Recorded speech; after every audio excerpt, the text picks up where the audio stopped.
Hello, I'm Genesis and I'm here to talk about the role of vocabulary and grammar in ESP courses. So the objective of this video is to answer the 4 questions that you are watching your screen right now. So let's start with the first one. I found a document in which an author explains that both of them are tough, grammar and vocabulary, but vocabulary is usually more tough than grammar.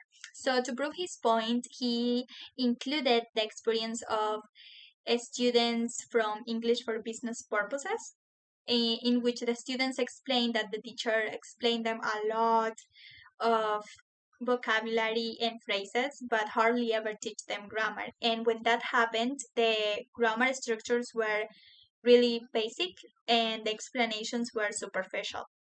So we can conclude that both of them are tough, grammar and vocabulary, but not in a balanced way.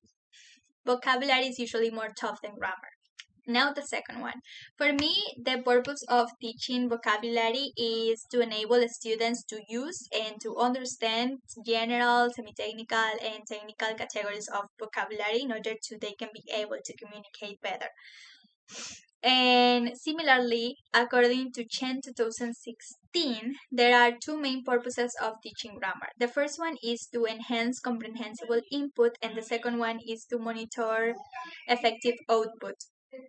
Okay, so in the first one, enhancing comprehensible input basically means to use your grammatical knowledge to understand complicated sentences. And yes, by analyzing the structure of the sentence. And the second one, monitoring effective output, means monitoring oral or written expressions. So now the third one, which actual features of grammar and vocabulary should be taught?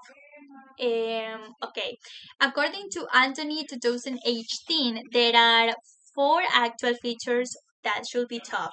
In grammar, we have accuracy and we have fluency. Accuracy is the direct teaching of particular grammatical forms, and fluency is the revision of the relationship between meaning and form.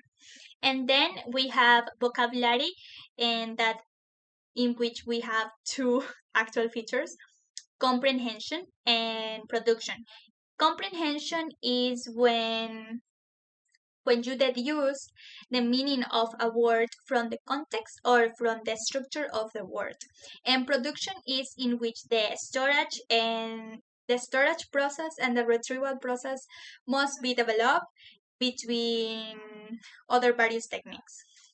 Now the last question. What is your attitude towards grammar and vocabulary teaching? Well, I think that both of them are important and both of them should be should be tough, because vocabulary is basically all the words and all the knowledge that you have about other language, and the grammar part is what allows you to be able to structure your sentences. So I think that maybe it's the responsibility of ESP teachers to find a way in which they can teach both grammar and vocabulary in a balanced way while respecting the learner's needs and goals. That is all. Thank you very much.